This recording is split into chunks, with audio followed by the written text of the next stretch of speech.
Merhaba, je suis Denis. On se retrouve aujourd'hui dans cette nouvelle vidéo pour vous parler des jobs en Turquie, à Istanbul plus précisément, vu que c'est là où j'habite. Je m'attaque à un sacré morceau aujourd'hui parce que j'ai plein de choses à vous dire, j'ai noté plein de choses. Dans un premier temps, je vais vous parler des démarches qui sont, on va dire, les meilleures ici à Istanbul en Turquie. Celles qui sont les plus communes, celles que les gens utilisent le plus, principalement ici. Les conditions de travail. Le rapport aussi au visa travail. Alors par rapport au visa travail, je vais vous expliquer dans le détail comment l'obtenir avec l'entreprise, etc. Les salaires, bien évidemment. Je vais aussi vous donner par rapport aux salaires des salaires différents suivant des secteurs professionnels différents. Aussi évidemment le salaire minimum. Et pour finir, les métiers en vogue en Turquie, surtout quand on est un expatrié, un étranger comme moi, quoi. Bon, on est parti. Alors dans un premier temps, les démarches. Vous avez plusieurs possibilités. Soit vous faites comme moi et vous arrivez, vous voyez une entreprise qui vous intéresse sur internet, vous y allez directement et vous toquez à la porte et vous voyez si c'est possible d'avoir un entretien, de laisser votre CV, de discuter avec la personne ou d'être recontacté par la suite. Moi je sais que c'est la chose que j'ai fait très souvent ici, quand je cherchais un travail ici, dans un premier temps, et j'avais vraiment la sensation que ça a marché parce que j'ai eu 2 jobs différents ici et au final, ça a marché très rapidement pour moi, ce type de démarche-là. Je sais qu'en France, c'est aussi ce que j'ai fait pas mal de fois parce que je pense que c'est toujours mieux, enfin ça c'est mon avis, je pense que c'est toujours mieux de déjà de se présenter plutôt que d'envoyer un mail. Alors le mail, évidemment, c'est aussi possible, hein. Mais moi, c'est mon avis, c'est ma préférence, on va dire, de me présenter et de communiquer avec les gens de la compagnie ou de l'entreprise directement. Comme ça, ils voient qui vous êtes et vous voyez aussi qui ils sont. Voilà, tout se fait de manière plus humaine plutôt que de passer par les réseaux ou la communication par message interposé. Voilà. Si vous voulez, vous pouvez faire comme moi, ça marche tout à fait bien ici. Et de mon expérience, je pense que ça prouve que vous prenez les devants, si vous voulez.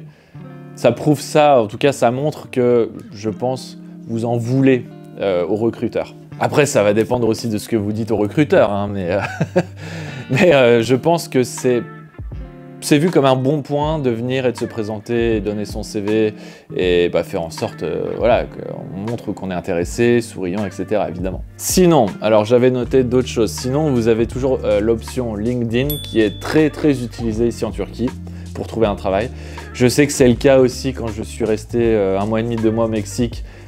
Voilà, le réseau LinkedIn est très utilisé, je crois aussi en France, mais bon, c'est quelque chose, moi, que j'ai jamais trop...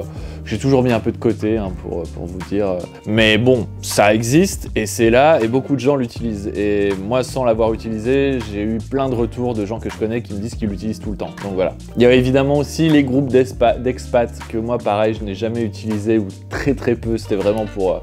par parcimonie pour vraiment des trucs très spécifiques, même pas qui étaient reliés, rattachés au travail. Mais voilà, il y a beaucoup de groupes d'expats ici en Turquie. Vous allez sur Facebook, vous tapez expatriés français en Turquie. Enfin voilà, parmi ces mots-clés là, colocation aussi, Turquie, Istanbul, colocation France, Turquie. Voilà, par des mots-clés, vous trouverez des groupes qui vont vous intéresser. Moi, je ne vais jamais sur ces groupes-là. Beaucoup de gens utilisent aussi ces groupes. Il paraît que ça marche, il paraît qu'il y a beaucoup de monde sur ces groupes-là, donc encore une fois, je vous invite à les utiliser. Et il reste 2 sites d'annonces très populaires ici en Turquie. Le premier, c'est Carrière, alors je vais le dire en français, carrière.com, qui est donc un site turc, il y a une version anglaise, je crois, dessus. Et un deuxième site qui s'appelle glassdoor.com. Pareil, c'est aussi un site d'annonces où vous pouvez poster vos annonces dessus. Il y a pas mal de recruteurs. C'est 2 sites qui sont bien mis à jour, où il y a vraiment un gros turnover, où il y a vraiment des annonces postées tous les jours de manière hebdomadaire. C'est vraiment... Ces 2 sites-là, je vous les conseille vraiment. Après, moi, de mon côté, je crois avoir fait le tour au point de vue des démarches, au point de vue des plateformes. Peut-être qu'il en existe d'autres, mais moi, en tout cas, c'est tout ce que je connais. Je pense que c'est déjà pas mal. Ensuite, j'avais aussi noté quelque chose. Alors, ce n'est que mon point de vue et d'après mon expérience, mais je me suis aussi un peu renseigné autour de moi. La lettre de motivation n'est vraiment pas quelque chose de nécessaire en Turquie. En tout cas, on me l'a jamais demandé, moi. Et quand j'en ai parlé autour de moi, on m'a toujours dit lettre de motivation, ça sert à rien. Oublie, ce qui est important, c'est le CV. Ce qui est important, c'est ce que tu vas dire et comment tu vas te présenter. La lettre de motivation, ici, ça n'existe plus depuis longtemps. C'est ce qu'on m'a souvent dit, donc bon, voilà. Si vous voulez faire une lettre de motivation pour rajouter un peu de cachet à tout ça, faites-le si vous voulez, mais moi, j'en ai jamais eu besoin et j'ai été recruté sans, donc bon. Les conditions de travail, rien à voir avec la France. Ça, il faut qu'on en parle. C'est-à-dire qu'ici, déjà, on a 2 semaines de vacances par an. Ça n'a rien à voir avec la France où, je crois, hein, dites-moi si je me trompe, c'est 4 semaines par an en France. Voire dans certains domaines, je crois que c'est 5 aussi, 5 semaines en France par an, ça dépend les domaines, je crois que, bon, je sais plus quel domaine, bref, dites-moi dans les commentaires, mais je crois que c'est entre 4 et 5 semaines de vacances par an en France. Les gens ici en Turquie, la majorité, ouais, on va dire 75-80% des gens ici en Turquie, que ce soit à Istanbul ou dans d'autres villes, ils travaillent le samedi, donc du lundi au samedi, 6 jours sur 7, c'est pas rien. Généralement, ils travaillent du lundi au vendredi, 8 heures par jour à peu près, et le samedi, ils travaillent le matin et une partie de l'après-midi ou juste le matin. Et c'est très rare, en tout cas c'est rare, ouais, c'est assez rare que les gens ne travaillent pas le samedi, voilà. Et une petite chose aussi par rapport aux vacances, parce que j'en parlais juste avant, je parlais de 2 semaines de vacances par an. Vous aurez dans certaines entreprises, pas toutes, mais je sais que certaines font ça, si vous restez plus de 5 ans dans l'entreprise, ils vous proposent, enfin après, je crois que c'est même au niveau de la loi, ils vous offrent en gros non pas 2 semaines, mais 4 semaines de vacances. Et pour ça, il faut rester 5 ans dans l'entreprise, voilà. Quand je vois par exemple ce genre de choses, quand je compare les conditions de travail, que ce soit en France et en Turquie, oui, c'est vrai que la France, au point de vue du système du salariat, c'est presque vu comme un paradis du salariat en France, même si j'ai été aussi salarié en France, c'est pas un paradis, mais c'est vrai que quand on compare avec le salariat en Turquie et le salariat en France, il y a un monde, hein. Il y a vraiment un monde et on est bien plus privilégié dans un sens quand on est salarié en France, malgré le fait qu'on se plaigne tout le temps. Maintenant, je vais vous parler du visa travail qui est très important si vous commencez à bosser dans une entreprise ici, donc en Turquie. Il faut dans un premier temps vous assurer que vous allez obtenir un visa travail là où vous allez être pris pour votre travail avec la personne des ressources humaines. Il faut impérativement, c'est la première chose à demander si vous êtes accepté dans une entreprise, c'est ça et rien d'autre, c'est-à-dire le visa travail qui va vous permettre d'avoir 2 choses très importantes ici. La première, c'est évidemment ouvrir un compte bancaire pour recevoir le salaire que vous allez pourvoir. Et la seconde chose, c'est évidemment l'assurance sur une année entière qui va vous couvrir si vous avez le moindre problème, le moindre pépin. Et c'est 2 choses super importantes et je reviens là-dessus parce que il y a énormément d'entreprises ici en Turquie où au niveau de la légalité, ils flirtent un peu avec l'illégalité parfois. C'est-à-dire que pour ce qui est des visas de travail, ils vont vous dire ouais, on peut faire ça, mais c'est pas encore le bon moment. Là, j'ai beaucoup de choses à faire. Ils vont repousser pour voilà, vous garder un peu sous cloche et vous faire travailler plus ou moins illégalement en fait. Donc ça se fait pas partout, mais j'ai entendu des histoires. Comme quoi ça se faisait quand même assez souvent, donc faites très attention à ça, c'est la première chose à demander si vous êtes accepté dans une entreprise, c'est la chose à garder en tête. Pour les salaires maintenant, alors ça change tout le temps les salaires ici, dû à un problème qui existe, qui persiste même depuis, je dirais, depuis au moins 5 ou 6 ans, qui est l'inflation en Turquie, qui est de 70-80%, donc quelque chose d'assez colossal en fait. Et si vous voulez, le souci avec ça, c'est que les salaires en fait suivent plus ou moins l'inflation, quoi. Les salaires sont indexés sur l'inflation, parce que si ces salaires n'étaient pas indexés sur l'inflation, je vous laisse imaginer, si un salaire stagne alors que l'inflation augmente, c'est impossible, ça ne tient pas. Bref, donc je vais vous parler des salaires. On est en décembre 2023 et il faut que vous gardiez en tête que ce que je vais vous dire là, ce ne sera peut-être pas ou plus le cas en 2024, j'en suis conscient et j'en ai déjà d'ailleurs entendu parler autour de moi. Des gens me disent que vu que là de toute façon la monnaie turque continue de s'effondrer à l'heure où je vous parle, le gouvernement a carrément balancé une information il y a quelques semaines comme quoi ils allaient réaugmenter le salaire pour tout le monde, avec le salaire minimum, etc., suivant l'inflation, mais ils vont le faire, c'est le gouvernement qui le dit, qu'une seule fois en 2024. Donc on ne sait pas là encore la date, mais ils vont rehausser le salaire à un moment ou à un autre en 2024, c'est sûr, ils l'ont dit. Sauf si y a une déflation, mais personne n'y croit. Donc à l'heure où je vous parle, Le salaire minimum est de 13 500 livres turcs, ce qui nous fait, je l'ai calculé tout à l'heure, ce qui nous fait 440 € par mois. Maintenant, je vais vous parler de deux métiers. Je pourrais parler d'autres métiers, mais j'en ai deux en tête parce que je connais des gens qui sont dans ces deux corps de métiers-là. Voilà, ce qui est plutôt pratique pour en parler. Les architectes. Alors, si vous êtes architecte, si vous travaillez dans un bureau d'études en Turquie et principalement là où je me trouve à Istanbul, j'ai parlé de ça évidemment avec des gens que je connais qui sont architectes et je leur ai posé la question, vous gagnez combien par mois, combien gagnent des architectes, etc. Moi, ce qu'ils m'ont dit, c'est qu'entre 20 000 et 30 000 livres turcs, un architecte gagne à peu près dans ces eaux-là par mois. Pour un architecte qui travaille dans un bureau d'études, pas un architecte à son compte. Vous voyez la différence. Par contre, si l'architecte travaille dans un bureau d'études, on va dire un peu plus prestigieux, où ils travaillent vraiment sur des gros projets, quelque chose voilà, qui a une forte réputation, vraiment un gros bureau d'études d'architecture très connu et reconnu, là, on tapera plus dans les 40 000 livres turcs, mais il ne faut pas s'attendre à plus. Voilà, c'est ce que les architectes que je connais m'ont dit en tout cas. Maintenant, le deuxième corps de métier dont je voulais parler, c'est les avocats.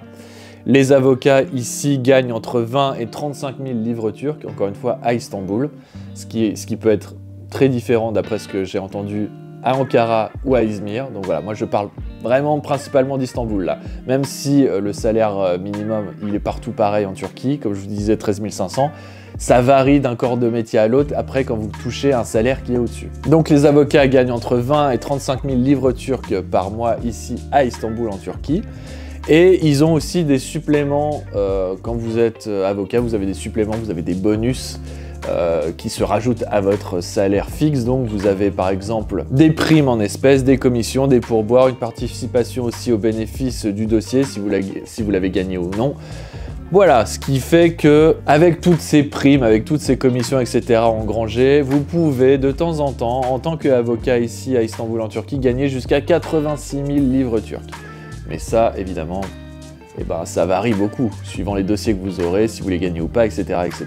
Bref, vous avez compris la logique. Maintenant, je vais vous parler, le dernier point dont je voulais parler dans cette vidéo, c'est les métiers, on va dire en vogue, pour un expatrié qui donc veut vivre ici en Turquie. J'en ai noté quelques-uns. Alors, le principal, celui qui m'est venu en tête direct, c'est tout ce qui est rattaché à la chirurgie esthétique. Parce que ici, c'est le business phare, ici en Turquie. Il y en a d'autres, évidemment, mais déjà quand on parle à des gens qui vivent un peu aux quatre coins de la planète et qu'on parle de la Turquie, de Istanbul, c'est tout de suite « Ah oui, tu travailles dans une clinique de chirurgie esthétique pour les cheveux, pour les dents ». Et c'est le cas, c'est-à-dire que oui, ici c'est ça en fait, c'est le business principal, c'est la chirurgie esthétique. Je crois, j'ai entendu dire, et là en début de semaine, info à vérifier, mais apparemment il y aurait 400 cliniques de chirurgie esthétique ici, rien qu'à Istanbul. Après il y en a d'autres à Izmir, à Ankara, dans les autres grandes villes. Mais bon, Istanbul, ça reste l'endroit le plus connu pour faire ça, et on est 400, il y a 400 cliniques de chirurgie esthétique ici à Istanbul. Si l'info est vraie, c'est tout simplement dingue, et donc imaginez le nombre de gens qui travaillent donc avec ces cliniques. Donc je parle de ce point-là parce que en tant qu'étranger, en tant que français par exemple, vous parlez le français et l'anglais, vous pouvez être pris très facilement. Soit en tant qu'interprète, donc ou coordinateur par exemple, vous recevrez les patients qui viennent de France, vous serez à la clinique par exemple et vous devrez traduire par exemple avec ce que dit le chirurgien, ce que vous dit le chirurgien et ce que le chirurgien devra dire au patient qui parle français, qui est français mais qui parle pas forcément l'anglais, ou voilà, ou si vous parlez l'espagnol, etc. Comme je vous disais, vous pouvez être coordinateur, vous pouvez être aussi traducteur, vous pouvez être aussi vendeur, vendeur d'opérations en fait de chirurgie esthétique. Voilà, tous ces métiers-là qui sont rattachés à la chirurgie, c'est très en vogue, ça recrute à fond, et comme je vous disais, si vous avez 400 cliniques de chirurgie esthétique dans la ville de Istanbul, il y en aura forcément une qui va vous prendre à un moment donné, je pense. Parce que là, vous avez quand même l'embarras du choix. Prof de français aussi. Je dis ça parce que je connais des gens qui sont profs ici, dans des écoles privées. Alors, je sais qu'on peut aussi être prof dans des écoles publiques, mais je connais pas vraiment la procédure et comment ça se passe pour être prof dans une école publique. Je connais par contre un peu plus la procédure, on va dire, pour les écoles privées. En gros, vous êtes français et vous parlez l'anglais, il faut quand même un minimum parler l'anglais. Même si vous parlez pas le turc, c'est pas forcément très grave. Par contre, l'anglais, avoir deux langues, l'anglais et le français par exemple, normalement ce sera ok pour la majorité des endroits, que ce soit même pour les cliniques de chirurgie esthétique ou comme je vous disais pour les écoles. Si vous voulez être prof dans un lycée privé, un collège privé, français-anglais minimum, je pense. Et c'est pareil, c'est très recherché, c'est très demandé d'être prof de français. Enfin, ils cherchent beaucoup de profs, surtout qui parlent français. Prof d'anglais, ça se trouve assez facilement, des échos que j'ai entendus, hein. Mais prof de français, c'est quelque chose qui est très demandé et qui est très recherché parce qu'on n'en trouve pas énormément, donc voilà. Quelque chose qui est très en vogue ici aussi. Je sais qu'il y a des gens, ils vont sûrement me demander dans les commentaires, c'est combien un salaire en tant que prof de français? C'est combien un salaire pour travailler dans une clinique de chirurgie esthétique? Pour le prof de français, j'en ai aucune idée. Je pourrais me renseigner, mais là, sur le coup, je peux pas vous répondre. Si vous voulez bosser dans une clinique de chirurgie esthétique, ça varie vraiment. Et ça dépend le job. Comme je vous disais, si vous allez être vendeur, coordinateur, traducteur, je ne peux pas vraiment vous dire. Voilà, donc je réponds en avance aux gens qui voulaient me poser la question. Et il existe aussi, effectivement, des postes, pas mal de postes pour les métiers de bouche ici en Turquie. Tout ce qui est la restauration, etc. Si vous êtes là-dedans, si vous vivez en France et que vous êtes restaurateur, si vous travaillez dans un restaurant, dans un métier de bouche, ici, voilà, c'est très recherché aussi. Encore plus si vous êtes français. C'est tout de suite un argument de vente imparable. Voilà. Je dis ça parce que je connais quelqu'un qui a travaillé dans un restaurant en France et qui maintenant travaille ici dans un restaurant en Turquie, à Istanbul. Et il me disait, oui, c'est quelque chose, quand on met ça sur son CV, comme quoi on a travaillé dans un restaurant en France, oui, c'est quelque chose qui revient tout de suite, c'est vu comme quelque chose de prestigieux, qui compte vraiment dans le CV.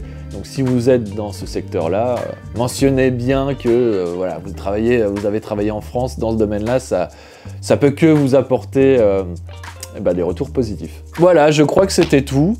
Dites-moi dans les commentaires si j'ai oublié quelque chose, si vous avez des questions sur tout ce dont je viens de parler. Je vous laisse, et comme d'habitude, 2 vidéos par semaine. Likez, partagez, commentez, et donc à une prochaine vidéo. Tchakaline.